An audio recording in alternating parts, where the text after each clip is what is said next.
Hello friends, તો તમને લાગતું હશે કે આજે સાંજના ટાઈમે પણ આ ફ્રી કેમ બેઠી છે, કોઈ લેડીઝ તો ફ્રી હોય નહીં. બટ યસ, અત્યારે હું ફ્રી છું બિકોઝ જમવાનું મારે થઈ ગયું છે. આજે બનાવ્યા છે વડા, નોટ દાળવડા કે દહીં વડા. મેં બનાવ્યા છે આજે મેદુવડા. અને પ્રિયાંશ છે નહીં, કારણ કે પ્રિયાંશ ગયો છે માસીના ઘરે મજા મસ્તી ધમાલ કરવા માટે. એટલે ત્યાં પણ એ ભાઈ કંઈક તો કરીને આવશે જ. યસ, બહુ જ બધી મસ્તી કરીને આવશે. એ પરફેક્ટ સમજ્યા તમે, બરાબર.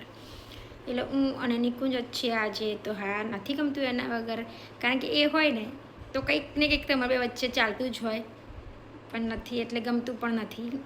હવે તો છોકરા વગર એક દિવસ પણ રહેવું અઘરું છે બાપા. ખરેખર આમ એવું થાય કે મમ્મી પપ્પા છોકરીઓને કેમની કાયમ માટે મોકલી દેતા હોય છે. હું પણ પરણીને આવી છું, પણ હવે આમ એવું થાય છે કે પોતાના જીવનો કટકો કંઈક જાય ને તો હજુ તો એને ગયે 2 કલાક જ થયા છે, પણ તો પણ ઘર અને ઘરમાં એટલું સૂનું સૂનું લાગે છે ને કે યાર પ્રિયાંશ આ વ્લોગ જોતો હોય તો સમજી જજે તારી મમ્મી બહુ મિસ કરે છે. અને યસ, ઓફકોર્સ પપ્પા પણ એટલું મિસ કરે છે, કારણ કે એમનો પણ ફોન આવ્યો એટલે મને કહેતા હતા કે અત્યારે તો નવરી બેઠી છું નહીં, કારણ કે પ્રિન્સુ છે નહીં. એટલે કહે છે કે રાતે કોના જોડે રમીશું, કોના જોડે ચાલવા જઈશું. એ હોય તો એની ખટપટ ચાલતી હોય, મસ્તી મજાક ચાલતી હોય. પછી અમુક વાર તો ના હસવું આવે એવા બ્લેન્ક જોક્સ એના હોય. તો હવે આજે તો અમને કેમની ઊંઘ આવશે પહેલાં તો વિચારે છે કે પ્રિન્સુ વગર ઊંઘ બી નહીં આવે, કારણ કે એકદમ સન્નાટો શાંત, એટલે નથી મજા આવતી પ્રિન્સુ વગર.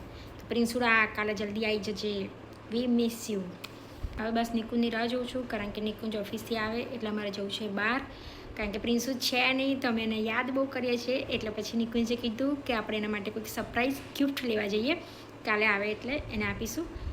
તો યસ, અમે લોકો જઈ રહ્યા છીએ પ્રિન્સુ માટે ગિફ્ટ લેવા માટે, સરપ્રાઈઝ ગિફ્ટ લેવા માટે. તો નિકુંજ આવે એટલે બસ નિકુંજની રાહ જોઉં છું, અને જઈએ છીએ પછી બહાર. અમે લોકો કઈ વાર જઈએ છીએ એ તમને બતાવું થોડી વારમાં. પ્રિન્સુડા mummy papa miss you blog જોતો હોય તો માસીના ઘરે આવી નો કે તમે લોકો મારા બ્લોગ જોતા જ હોય છો, તો બ્લોગ જોઈને સમજી જજે કે અમે લોકો બહુ યાદ કરીએ છીએ તો નહીં. એ ભાઈ તો માસીના ઘરે મજા કરે છે, કારણ કે હમણાં પણ મેં એકચ્યુઅલી એને ગયે તો 2 કલાક જ થયા છે, પણ તો પણ 2 કલાકમાં એને 2 ફોન કરી દીધા અને એ ગયો છે મસ્ત પર્વ, આરવ અને એના ફ્રેન્ડ્સ જોડે ક્રિકેટ રમવા માટે. એટલે ફૂલ ઓન ધમાલ મસ્તી એની તો ચાલુ થઈ ગઈ છે. તો હમણાં જ મમ્મી જોડે વાત થઈ એટલે એને કીધું કે બધા ગ્રાઉન્ડમાં ગયા છે, ચિંતા ના કરીશ. મેં કહું ના ચિંતા તો નથી, પણ બસ ખાલી એમને ફોન કરી નાખ્યો. તો મને કે 2 કલાકમાં સૂની પડી ગઈ.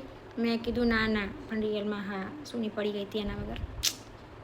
નિકુંજ આવી ગયો છે, અમે લોકો મેં કીધું એમ જઈએ છીએ બહાર. પણ પ્રિન્સુ પપ્પાએ ઉડતું તીર આમ કે ને બાજ નજર કે ચીતા નજર, બાજ નજર, હા, તો એવી રીતે પપ્પા એટલું યાદ કરતા હતા ને તે સ્પેશિયલ ભૂમિ માસીના ઘરે આગળ આવ્યા. તો તમે ત્રણેયને જોઈ લીધા પપ્પાએ. કોણ હતું? આરવ હતો, પછી પ્રિન્સુ હતું અને પરવ હતો.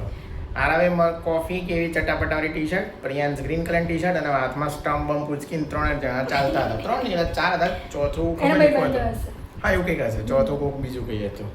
એ ટોટલ 4 જણા હતા. બ્રિજ આગળથી હું આમ મેં કીધું જોતા જઈએ નજર મારીએ મેં કીધું, કારણ કે આપણને શું હોય ચેને ના પડે, એટલે આપણે ગયા સ્પેશિયલ એના માટે. તો રસ્તામાં દર્શન થઈ ગયા એટલે પાછો ટોન મારીને પાછા ગયા. એટલે બૂમ પાડ્યા ઘર પપ્પા તને જોઈ, તારી ઝલક જોઈ અને આવી ગયા પાછા ઘરે.